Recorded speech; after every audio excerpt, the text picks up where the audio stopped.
Raising women's voices, one story at a time. Welcome to the She Said Project podcast.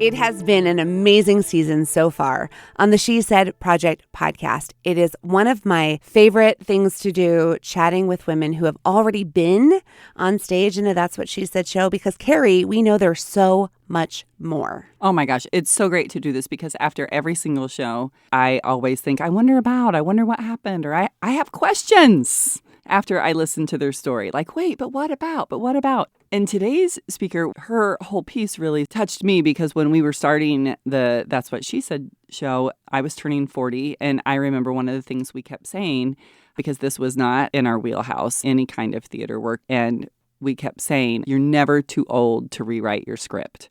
And I felt like this piece really was that, and it really especially touched me. Well, you know my story, and as a theater girl who did end up in small town USA in the Midwest, if that hadn't happened, I wouldn't have met you and Jill and Casey and gotten involved with That's What She Said. You know, this is Jenette Jerzyk, National Director. I gave myself a very fancy title, but the whole point was I get to produce theater. I get to empower women. We get to have amazing conversations, and it's because we were not afraid to rewrite our story. And I'm so excited to share Connie's story today because Connie Blick is on the line with us from Bloomington-Normal, Illinois. Hi, Connie. Hi. Welcome to the How are podcast. you? Thank you. I'm so happy to be here. So you just heard what Kerry and I were talking about. Did that resonate with you? Because you and I, when we met, we definitely bonded over some similarities in the first parts of our story and how things had to change and shift for us. Yeah, we had a similar dream, wanting to make it big, be an actress, do the thing. And then I think life took us in another direction back to Central Illinois. So we definitely shared that for sure. And so that was the beginning of your story, finding the one who encouraged you to go after your dreams, and then all the shifts and twists and turns that came from there. And I'm excited to share with our listeners where you are now and what you're doing now, but I don't want to lose them on the journey. So why don't we go ahead and listen to the story that you shared on stage? Because at the end of the day, you took ownership of your life and your story. And so that's the message I want our audience to enjoy right now. So take a listen. This is Connie Blick live on stage in That's What She Said Bloomington-Normal 2023 and her story, This Play Called Life. Act 1, Scene 4, in the life of Connie Blick. I remember at 13 years old, I would lock myself in the upstairs bathroom with Shakespeare's folio, open up to Romeo and Juliet, and recite the balcony scene over and over again. Romeo, oh Romeo, wherefore art thou, Romeo? The next night, in front of the mirror, I'd act out the serendipitous and disgustingly romantic way I might meet my future husband, complete with using my hand to pretend to kiss him like this. It was always a dream of mine to be the next Julia Roberts, but the harsh reality was I was a Connie Chung, and back then Connie Chungs didn't make it to the silver screen. I clung to acting because with each role I played, it meant I could be something other than I was. A Vietnamese, Polish, Irish, mixed race, shy, wavering teen with very little confidence, who her whole life struggled with an uncertainty about her identity. My identity was never in harmony with my ethnicity. My identity was something I was constantly trying to discover. I wasn't Asian enough to fit in with one clique, and I wasn't white enough to fit in with another. I always felt like I had to meet someone else's expectations of what it means to be me, or what I am not. Acting gave me the freedom to immerse myself in someone else's story, to escape from reality. Being on stage meant that I didn't have to engage with the real world, a world where I was fetishized for my almond eyes 1 second, and then the next being called a chink, a Charlie, or Connie Chung. So that young girl, unsure of her identity, ditched the bathroom mirror for a real audience, and I decided to take this acting thing seriously and study it in college. This, I thought, was what made me me, and I was going to go for that dream. Act 2, Scene 3, Connie meets the one. Trust me, it was nothing like the movies. The moment I knew he was the one came about 6 months into our relationship during a date to the local bowling alley. And as we cruised down Veterans Parkway on a hot, windy May day in his rusted out maroon Buick Century, I channeled my inner bad girl character and I lit a cigarette to smoke in the passenger seat. I finished and I flicked that cigarette out the window, and then we pulled into the now defunct bowling alley, rolled up the windows, and went inside. Me, with my real life Romeo. We bowled, we had fun. He was cute. He was like leading man cute, like a mix between a young Jeff Goldblum and George Clooney. And I liked him a lot. And as we headed out the door to leave, we stopped in our tracks at an unbelievable sight. We saw thin black smoke seeping out of the windows of his car. He said to me, "Wait here." And I watch him run as fast as he can to the car, peeks into the closed windows, and he quickly opens the door. Woof! Huge clouds of black smoke emerge from the car. The car was on fire. It was literally on fire. That cigarette that I thought I flicked out onto Veterans Parkway made its way back into the car through the open rear windows. The one runs back inside to me, and the only thing running through my head is, oh my God, this is it. This is the end of this relationship. This perfect guy, he's going to be furious, right? So he runs back inside, and I blurt out an apology to him and explain, it had to be the cigarette, and it was all my fault, and I'm preparing myself for a breakup right there in that moment. But instead, he looks at me with gentle eyes and says, "It's okay. It's just a car. It was an accident." And that was the moment I knew he was the one. Because you can tell the one based on how they respond to life's unexpected moments.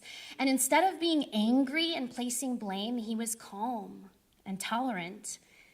He was the real life man of my dreams. Okay, maybe that was like something out of the movies, but one written by like Greta Gerwig or something, you know what I mean? Act 2, Scene 6, The Dream Realized. My senior year in college, we had an acting showcase where you performed in front of talent agents. And if you were good, or maybe just lucky, you'd get agent representation. I got a call to be represented by a Chicago talent agency. This was it. I thought I was a step closer to my dream. The one and I went to celebrate with friends at a local bar. And across the bar, I start noticing a girl making eyes at me like this, shouting racist remarks about how I don't belong here. I looked into the one's eyes, defeated. But trying to stay strong, I channeled that inner bad girl role again, and I was gearing up to confront her, but the one pulled me back. "It's not worth it. She's not worth it," he said. "You're on your way to something big. Let's go." And go I did. Out of that bar and out of this college town to Chicago that summer to start auditioning. Another step closer to that dream, toward the only identity I knew, the only role I wanted to be, an actress. Act 2, Scene 7, The Dream Deferred. After a few months of trying to make it as an actor in Chicago, I found out I was unexpectedly pregnant at the age of 23. And while having a baby was the absolute last thing I thought would happen to me on this journey of following my dreams, There was not a justifiable reason that I could come up with that led me to not have the baby, and the one supported whatever choice I decided to make. So I moved back to Bloomington-Normal so the one and I could find an affordable place to live, and we had the help of his parents, who were here, local. I was leaving behind my dream, and I was preparing to embrace a role that I didn't see coming and didn't know how to prepare for: motherhood. Act 3, Scene 1, a new role. At 23, I found myself standing in front of that mirror again, except this time it wasn't reciting Romeo and Juliet. It was admiring my growing belly that was nurturing and sustaining life, amazed that my body was capable of something so weird. I vividly remember the second my daughter was born. She came out blue and breathless. And when she took her first breath, the one and I watched her turn from blue to rosy pink in an instant, from her head to her fingertips, all the way down to her toes. The doctor put her in my arms and said, "Congrats, Mama." And it was then, in that very moment, I knew why I was put on this earth. I knew who I was meant to be. And as I breathed in the smell of my baby's sweet skin, I exhaled and I let go of that dream of being an actress. Because I was a mama now. And raising my daughter, and then 5 years later a son, was the role of a lifetime. And the only thing on my mind. Forget identity searching. Being a young mom became my identity. I clung to and I embraced motherhood with the same passion I had for the dream that I breathed away the day my daughter was born. There was suddenly more important things on my mind than trying to find the answer to where I fit in. I was too consumed with, keeping them alive in the real world, happy and loved. I loved being a mom. And I loved experiencing this journey with the one by my side who I married after I witnessed what an incredible father he was to our firstborn. Act 3, Scene 10, Darkness. In 2019, at the age of 35, I was diagnosed with cervical cancer. It's funny, the whirlwind of emotions that flow through you within the first 5 minutes of hearing that you have the C word. Panic, anxiety, reflection, regret, gratefulness, pain, insecurity, fear. The one accompanied me to every doctor appointment in Peoria. And after each appointment, we would unwind at the same restaurant. We coined it the cancer restaurant. We'd sit on the patio drinking a beer and discussing the future and exchange questions. How do we tell the kids? What happens if I can't beat this? What if it's worse than they say it is? What could I have done? Why me? This restaurant was our ritual, an escape from the reality of what I was facing ahead, an escape from the stress of all the unanswered questions.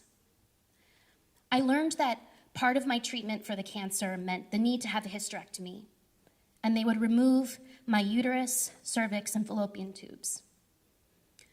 They would remove the very parts of me that housed and nurtured the two greatest accomplishments of my life, the parts that made me a mom. And I wasn't prepared for the emotional toll that overcame me after they removed those pieces of me. And after the surgery, I fell into an unfamiliar, dark place. I fell into depression. I felt empty, knowing that this huge piece of me was missing that to me was so closely connected to my identity.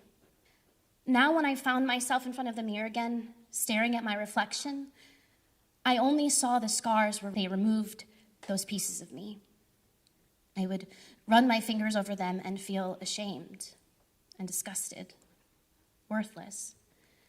The one tried to encourage me, but I was lost. Every visit to the cancer restaurant from this point on was shrouded in this indescribable darkness due to my depression. And on the day I found out I had clear margins and the cancer was gone, we went to celebrate at the cancer restaurant, but I was grieving. I was grieving my womanhood, because for the past 11 years, what had defined me was being a mom, and without these parts that made me a mom, who was I?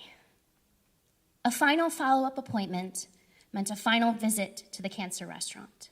And as we entered the parking lot, I noticed that the restaurant was unusually empty for that time of the day, and there was a white sign on the entrance doors. I hopped out of the car and I read it, and it said, "To all of our patrons, thank you for your patronage over the years. We have permanently closed our doors." And in my head, I thought, no way. No, this, absolutely not. This place was just open the week before. This is the cancer restaurant. This is where we go to talk about cancer. This can't be happening. I read it again. We have permanently closed our doors. And this broke me, but not in a way that you would think. I was standing there in front of this white sign that said, "We have closed our doors," but I was being presented with this cosmic sign that said, "It's time to close the doors. Move on." And it was the physical closing of the doors of this restaurant that allowed the doors to close on the dark side of my recovery. And in this moment, something came over me. I stood there in front of that sign, and I didn't have to grieve anymore. I was grateful, instead, to be alive and healthy. Driving away to find a new place to eat meant driving away into a new future. A future where I can stand in front of the mirror again and admire the tiny scars that have been left by those previous scenes in my life. Because these scars, whether visible or not, meant the hurt was over and the wound is closed. Today, as the one and I begin this new act in our lives, I stare back at my reflection in the mirror at 39 years young, and I am proud. I am filled with gratitude for the way that these acts in the life of Connie Blick have been written. Because if it wasn't for these acts, the search for identity, meeting the one, the leap to follow my dream, the ridicule that made me stronger, and most notably, the unexpected gift of pregnancy before the unexpected journey through cancer and the hysterectomy, if it wasn't for these acts happening in the very moments that they did, in this time of my life that they did, I wouldn't be in this place that I am in this very moment, this magnificent place where I embrace the role of a wife, a mother, a friend, a daughter, a survivor, a committed and passionate theater artist, and so much more. This magnificent place, the present, where I have so much to be grateful for.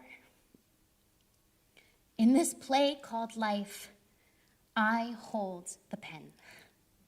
I am the playwright, and I look forward to the next scene, the next role that I might be cast in, because these scenes, these acts, these experiences, these are what make me me.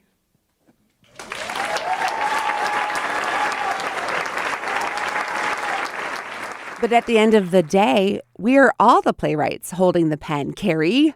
Yep. I love it. I hope that stories like this, that it just keeps encouraging women. Just because you open door one doesn't mean that you can't keep opening door number 2, door number 3, and just keep going. Nothing says you have to stay in that one script. I'm so grateful we live in a time where you can pivot and change what your dream looks like. You just redefine it. It's your success 2.0. So Connie Blick, how do you feel about your success 2.0 these days? Oh my gosh. Honestly, it was really because of the motivation that I found from That's What She Said, and someone that I met, Sonia, actually, one of the other people who encouraged me to go for my dream of starting a theater company here in town. So that's my story 2.0. Sonia really inspired me to do that. And just after she heard my story, That's What She Said, and knew how much I love theater and that art, and how I was kind of thinking about bringing a theater company to Bloomington, she just said, go for it. What do you have to lose? Those simple words really pushed me to be like, you're right. And I think That's What She Said motivated me to say, yeah, my dreams aren't finished. Like, I'm still writing my story. And at 40, I still have things I want to do. And starting that is definitely Connie 2.0. And your theater company is not a typical, you don't do typical theater. It's very unique and creative. Yeah, it's site-specific. So we're literally theater that moves. So we perform in locations that are specific to the play. So we don't have a traditional home theater. We perform in bars, and we perform in log cabins with plays set by the fireplace, and we performed in warehouses. And it's really fun. From my story, what I wanted to be was an actress. That's my background. But I think that through this and in this change, I've learned that I'm capable of so much more than just acting. Kind of being the creator behind this and founding it and producing and, doing the marketing and learning so much more about myself in this process because of that shift when I thought I had a one track, I just want to be an actor. And now this has brought me at so many other levels in the creative world and realm of things that I didn't think I was good at, but just discovered, that I was through this. So every story that appears on a stage, we hope resonates with someone in the audience. I'm sitting here vibrating on fire. I'm waiting for Kerry to make some joke about that. But because girl's best friend. Because what you just shared resonated with me so personally. I have to share this little piece because I also went to school to study theater. I also went to New York and Los Angeles with the dream of working as an actor.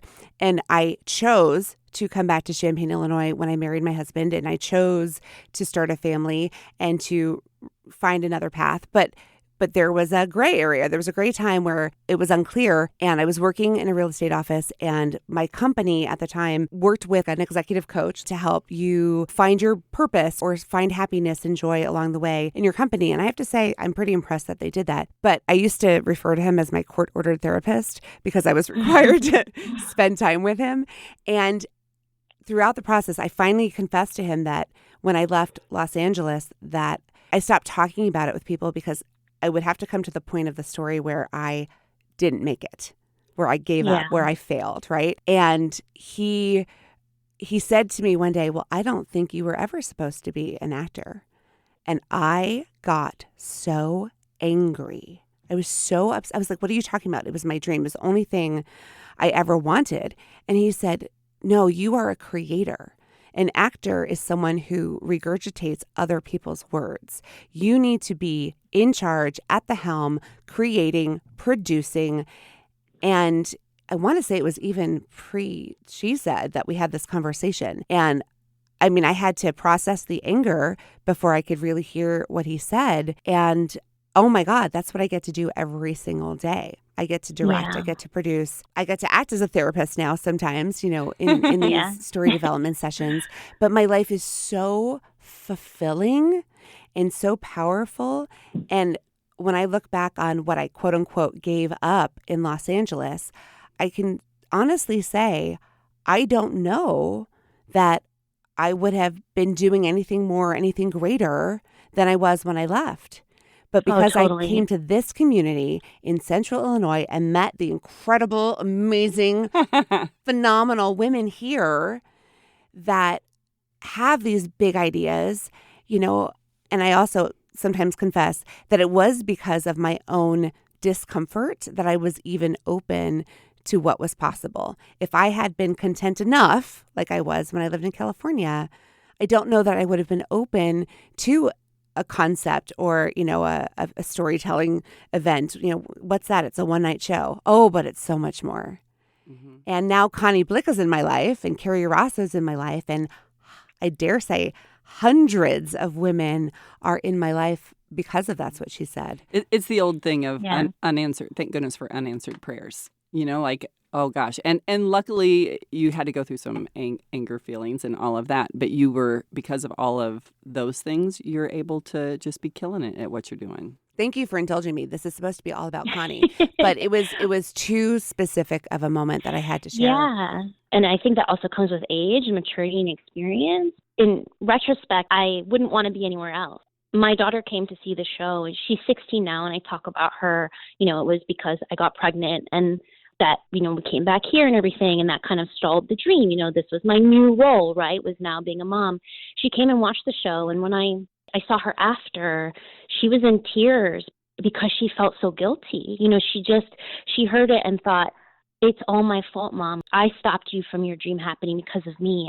That crushed me. You know what I mean? But I said, no, like you were my dream, because I can see that retrospectively now. To her, or it might seem that way, but for me, I said, this is exactly how my life was supposed to be. You didn't crush anything. I think the moral of that story is just everything happened the way it was supposed to. You open that mystery door. It's just like, here's this new experience. Here's this new thing. I'm going to follow this path. And like having her was everything that led me to where I am now, and so appreciative to where I am now. And like, I don't see that. I wouldn't have seen that because we can't tell the future, right? But like retrospectively, she was everything I needed. A really intimate mother-daughter moment. Have her hear that I had a life before her, because I think as a kid, you don't think about your parents' life before you were born, right? That's all she knew. And so to hear about my life before her, and her feeling like it was me that stopped your dream from happening, but me, being able to say, no, you were everything. This is exactly how my life is supposed to be, and I'm so satisfied. It really meant a lot to us, and that experience, to have that experience together. Things can change. Your life can go different ways. So grateful for what we have. Kerry, can you pass the tissues, please? Passing the tissues. Connie, I remember a conversation you and I had. There was this moment where you were breaking down the order of things and how they happened. And if you had gone to Hollywood and lived your dreams and worked as an actor, I mean, working as an actor ain't easy, people. It is not all fun and games. No. But if you had gone and done the hard work, the timing, how it would have worked out with your cancer diagnosis, if you had put off having children, we had this really powerful, intimate conversation about the what if. When you say everything happened the way it was supposed to, beyond the shadow of a doubt, you had your children before you had to face recovering from cancer and all of the what ifs that could have been. Oh, exactly. And until you and I talked about it that night, I had never thought of that. After all the therapy I had been through, everything, I never even came to that revelation with my therapist. Like, that's when you say you are a therapist at some point.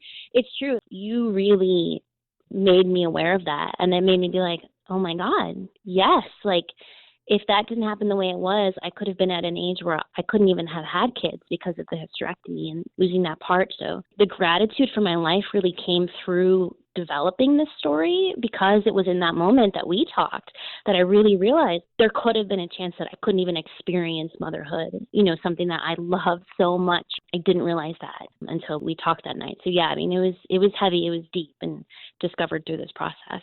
And you say the word gratitude because you were asked during like a media interview if you could describe your story with one word, and you chose gratitude. I remember that. Yeah. Oh gosh, so much in so many different ways for everything, I mean, the losses, the grief, like you have to go through all of that stuff to really be grateful for what you have, Oh, I'm getting teary-eyed thinking about it. Just complete gratitude for where I am right now and everything that led me to this place. Without the fame and the fortunes, that's not what it's about. I think it's just happiness in so many other ways, doing what I love creatively, but also being able to also be a mom. It's thrilling, and yeah. There's a lot of people out there who have the fame and even some of the fortune who don't have what you and I do have, Yeah. Yeah. And sometimes I have to remember, I have to choose gratitude for all that I do have and let go of what I quote unquote gave up. I love having Kerry's voice in my head because it reminds me all the time that it's okay to rewrite the story. And thank goodness for that man of yours. It's not every one of us who can light a car on fire. Yeah, I'm saying he's directly from like a storybook, I swear. I mean, in so many ways. He's a keeper for sure. He He loves when he sees people who heard the story because they're like, "Oh, you're the one. You're the one." Like, the one. When he's like, "Oh, is this the one?" Like when they meet him or they, recognize me from That's What She Said, and I'll be with him, and I'll be like, "This is my husband," and they're like, "You're the one." So he has a love-hate relationship with me calling him the one, because now he's just being referenced as the one because of the story. Yeah, I wanted to talk about him my entire story, and it was you that was like, "No, he's a part of your story," because he's so great. And now he's a celebrity, a default yeah, celebrity. a default celebrity, exactly. He's blow-no famous. Yeah, for sure. We say that here. We say you're CU famous. Yeah. And yeah, so blow-no famous. He's blow-no famous, which can just be taken in so many ways. But no, to know you is to love you. Like, you are just joy and light and brilliance all wrapped up in the most beautiful package. Getting to know you and the one, and even your daughter, because she went through the teen program and I got to spend some time with her. Love that. Like, it's just been amazing getting to, have the Blick experience, the Connie Blick experience. Yeah. And your theater company is called the Nomad Theater, right? If people wanted information on your theater, where could they find it? They could find it at nomadtheater.org. This is our first full season, so we're really excited. We have 7 projects in store this year, so very busy juggling motherhood, a full-time job, and a nonprofit, but you guys are the it's same fulfilling. person. Huh? I said you guys are the same person. Yeah, right? Exactly. We do have a lot in common. We get each other. And that woman who inspired you, Sonia Mao, who was in your cast, you cannot get rid of Sonia once she's in your life. We talk regularly. She is the biggest cheerleader. She always has ideas to help you make your dreams come true. She's a powerful, incredible woman.